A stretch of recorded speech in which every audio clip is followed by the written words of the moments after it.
Ya estamos con el maestro Raúl Quintanilla en esta hoguera de las vanidades. Raúl, qué ¿Cómo gusto está, mi tenerte querido con maestro? nosotros. A ver, queremos hablar de los megalómanos.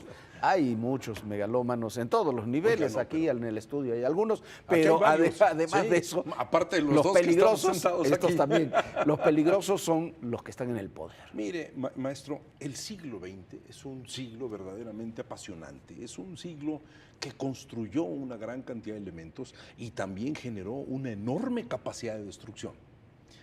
Pero el siglo XX creó personajes fascinantes. Si usted ve los megalómanos del siglo XX y luego después los Megalómanos ha compararemos habido siempre, ¿no? con pero los que tienen el poder. Claro. Las grandes figuras del Los que siglo lo XX, tienen. compárenlos con las del siglo XXI y hasta en eso hay niveles, mi Hasta querido en eso hay maestro, hasta en niveles. eso hay diferencias. Una Mi- cosa es ser un megalómano teniendo solamente como instrumento un La aparato de personalidad. radio, la personalidad, los mítines. Exactamente. Otra hacerlo con Twitter y con redes sociales. Y otro ¿no? hacerlo a costa de muchos sufrimientos que no tienen que ver con esa visión ardiente que era la personalidad del megalómano. Independientemente de todo lo que hemos hablado de lo que puede significar Trump, estamos hablando de que la megalomanía es un paso más del narcisismo. O sea, para el megalómano empieza esto, lo que mucha gente llama el narcisismo maligno, porque el narcisismo positivo sirve para crear, claro. sirve para entender, sirve para cosas. Entonces, es este narcisismo llevado a la ultranza con el manejo del poder. Pero en esta tendencia de la obediencia, en esta tendencia de la sumisión ante cualquier figura que me supere en capacidad de brillantez, yo quisiera decir una frase de uno de los grandes megalómanos, y yo creo que el más importante en su característica personal, don Benito Mussolini. Alguien puede decir que La Hitler... camisa negra no es por eso. No, eso no tiene nada que ver. Sí, y es más, quiero decir que algunos parientes de mi esposa vivieron toda esa época y se espantaban todavía de que existieran mussolinianos en el año 2000 en Italia, o sea, Claro. diciendo si Mussolini viviera con todo este elemento. Il Duce es un gran retrato de la megalomanía. Tiene una gran frase el Duce. Dice, il Duce siempre ha ragione. O sea, el Duce siempre tiene la razón. Yo no soy más que una gran invención de mí mismo, decía el Benito Mussolini. El Duce lo inventamos y yo le di figura a ese personaje sacándolo del inconsciente de todos los italianos. Es una gran idea, el pensamiento del inconsciente, que lo hablábamos hace una semana o 2 semanas Cuando con relación hablábamos a la masa. del narcisismo. Si usted se pone a revisar todo lo que significa la Italia, el espíritu nostálgico es Roma, ¿sí? Es el César, el manejo de la consideración. El Duce, Benito Mussolini, solamente está pensando en que él es la reencarnación del César, de esa gran figura máxima. Es casi un padre protector. Él se llama a él mismo el padre protector, al cual le da un enorme honor hablar frente a sus personas. Y este parado como de dios olímpico, y decía él, vean esta mandíbula cuadrada, es la perfección de los dioses. Esto es una gran figura y no hay hombre o mujer que pueda no dejar de sucumbir ante la belleza de mis rasgos. Y lo decía completamente en serio, y lo mi decía querido en serio, maestro. pero además porque personificaba eso, personificaba el César, personificaba la Iglesia Católica. Y les tocó el inconsciente y los hizo sentir personificaba. protegidos. Italia no fue una nación hasta muy poco tiempo antes del Duce, menos de un siglo, o sea, y tampoco fue una nación democrática. Fue una monarquía, quizás una monarquía constitucional en alguna época, pero lo que querían los italianos era un líder. Un líder en una nación, un hombre fuerte en una nación que no lo era. Si en lugar del Duce, sus grandes rivales en aquellos años, que eran los comunistas, son los que hubieran triunfado, probablemente con otros liderazgos y con otras formas, hubieran hecho prácticamente lo mismo. Porque la sociedad estaba esperando que alguien tomara las decisiones que como sociedad ellos debían tomar. La sociedad sustituye te entrega el alma, le da el alma al incluyendo megalómano. la integración de un país que estaba muy dividido y que sigue estando y que dividido sigue hasta el estando día dividido, de hoy. y hay una alta Italia, una baja Italia, y hay un sinnúmero Y Roma, de que es otra cosas. cosa extraña. Y Roma, que es Claro. una gran ciudad caótica. Claro. Pero Mussolini responde perfectamente a esta enorme idea del megalómano. El hombre que sabe que puede decir y hacer lo que sea. Un hombre de gran retórica, porque era un hombre educado, era un hombre que se salía al balcón en la Plaza de Venecia y echaba grandes discursos llenos de retórica. Un hombre que decía que él era poderoso hasta en la sexualidad. Y había cosas grotescas, porque los lacayos que siempre estaban al lado de él le llevaban a mujeres para que él tuviera relaciones y siguiera siendo un hombre fuerte y varonil. Pero sus relaciones sexuales eran conejiles, maestro. Duraban muy poco, porque era un hombre que estaba absolutamente tenso, excitado por otras cosas que no tenía que ver con el espíritu femenino. A ver, el gran megalómano fue, dices, Benito Mussolini. Para mí es Benito Mussolini. ¿No lo es Castro? Porque además de explotar la megalomanía, la explota increíblemente bien Castro, gobierna medio siglo. Más de medio siglo. Pero explotando. A lo que me refiero no es a la duración o a la efectividad de los sistemas, es a lo que significa la gran figura como tal. Llevan las cosas a lo ridículo, hacen elementos donde se hacen acciones sociales que uno no pensaba, uno se remonta a otros siglos. Castro, el Che, todo este tipo de personas eran personas que estaban embebidos por una palabra que inclusive cuando se dice hoy es una palabra que huele a santidad. Porque si usted dice fascista, sabe lo que está diciendo, pero si usted dice comunismo, socialismo, todavía hay personas a las cuales les cuesta mucho trabajo atacar esa palabra, que esa palabra tiene mezcladas el sentido de libertad, el sentido de esperanza, el sentido de santidad, el sentido de tiranía y el sentido casi de una esclavitud moderna. Ellos participaban en otro sentido porque lo que buscaban era la libertad. El gran megalómano Mussolini era el gran César que determinaba sobre una sociedad, y esa sociedad debía quedar subordinada.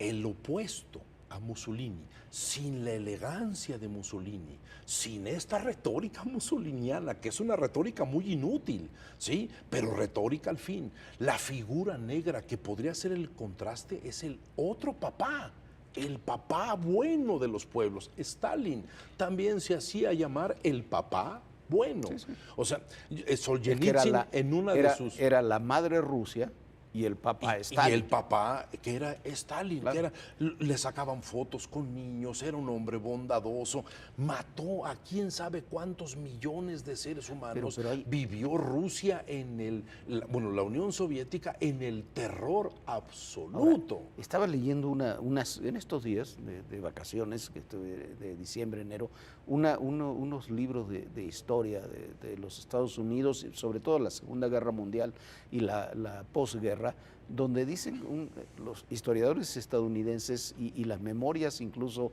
de Truman y demás, hablan de una característica de Stalin que no tenía, por ejemplo, Mussolini. Era un hombre cruel que mató a millones, no a miles, a millones, mandó a la muerte, pero era cuando se trataba de tener relaciones, hablan de los acuerdos de Yalta, de otros acuerdos. Mostraba una flexibilidad. Una gran flexibilidad y al mismo tiempo una gran frialdad y hasta acercamiento con otros líderes cuando era necesario. Algo que Mussolini o Hitler definitivamente no tenían. No tenían. Era un hombre que sabía guardar el silencio terso del georgiano. Así lo describían. Y después tienes a Mao, que es otro personaje. Otro gran personaje, ¿no? Maestro. Un hombre con una radicalidad terrible, le encantaba humillar, era un hombre envidioso, inseguro, tenía muchos problemas emocionales, competía absolutamente con todos, acabó con Zhou Enlai. Con una sexualidad también un poco desenfrenada y loca, ¿no? Dicen sus biógrafos. Que él tenía como 4 o 5 amantes que le iban cambiando, pero que a él no le gustaba bañarse. Sí. Y un día una de las amantes le dijo, ¿por qué no bañamos al gran líder para que juguemos? Porque ya no aguantaban la peste, según uno de sus biógrafos. Pero Mao verdaderamente, lo que hizo con la revolución cultural fue verdaderamente un desastre criminal. Acabó con la conciencia y con el espíritu. Y lo peor, fíjese a lo que puede llegar un megalómano, su gran contrario, a nivel de cariño en las masas. Zhou Enlai, ¿se acuerda? El gran general que combatió con él. Tenía un cáncer de próstata. ¿Qué hacía Mao? De manera infantil le ponía una silla incómoda para que este hombre sufriera dolores físicos, para que verdaderamente no resistiera las reuniones estas larguísimas a las cuales todo megalómano le encanta llegar, ¿sí? Era cruel. O sea, si Mussolini era cesariano, ridículo, Stalin era oscuro, duro, irónico, abstracto, Mao era cruel, vengativo, celoso, pero el ave negra, maestro, ni siquiera para mí es Hitler, de los megalómanos. No, Francisco Franco. Ese es el peor de todos, la zarzuela sangrienta en la que convirtió España y que fue el único de estos megalómanos que fue capaz de meter a ejércitos extranjeros a que asesinaran españoles en su propia tierra. Eso es indignante, eso es para mí la más grande bajeza humana. Ese maldito señor que no lo soporto. Recuerdo a todos aquellos que decían este año cae Franco y estaban todos muy enojados. Este año se muere Franco. Este año no cae. Porque ya los republicanos españoles la convicción era que no caía Franco. Tenía que morir porque ya no había. Y lo interesante del asunto es que me decía un tío mío que era español, me dijo, ¿me creerás que este viejo se murió con un ojo abierto? Ni siquiera los dos cerró. A ver, nos quedan 2 minutos apenas. El gran personaje de estos megalómanos que lindan con el absurdo y con la locura total es el líder de Corea del Norte, Kim Jong-il. Maestro, eso ya es abusar de la ignorancia de un pueblo, cerrar los espacios y hacer que cada ser humano tenga una realidad distinta de lo que el mundo plantea. Eso ya es algo patológico. Hacer fusilar a su ministro de la Defensa porque no lo aplaudió como él consideraba. Igual que el camarada Stalin. Pero hacerlo fusilar con un cañón antiaéreo o arrojar a alguno de los funcionarios de su gobierno a cerdos como en esta película de Hannibal, es terrible. Pero fíjese, maestro, ¿Qué tienes que tener? Mire qué siglo el XX. Sale Hitler, sale Mussolini, Stalin, Mao, Tito, el de Albania, este fulano que era, y no podemos negar que también Churchill padecía de esa manía. No, claro. Padecía de esa terrible manía, pero sin embargo estaba él creyendo en ideas poderosas de la democracia. Ahora, le pongo contrastes con los megalómanos o con los autoritarios de ahora. Maduro ni a megalómano llega, es un don nadie. Correa es un hombre que llegó allí al tope de lo que le permitieron sus límites, ¿no? Su principio de Peter. Evo, pues, ¿de qué? Evo no es nada brillante, no. Quedó el gran artífice, el gran brujo Fidel Castro, que verdaderamente es un antes y después, porque tiene una época muy brillante y tiene una época verdaderamente lamentable. Pero lo que me preocupa a mí es la capacidad de sumisión de una sociedad ante esos seres humanos que se convierten en el inconsciente como el padre protector. Eso es lo terrible. Hay una gran cantidad de cosas, de experimentos que se hicieron, la paradoja de Abilene, en una familia donde todos sabían que tenían que ir a un lugar muy incómodo que se llamaba Abilene.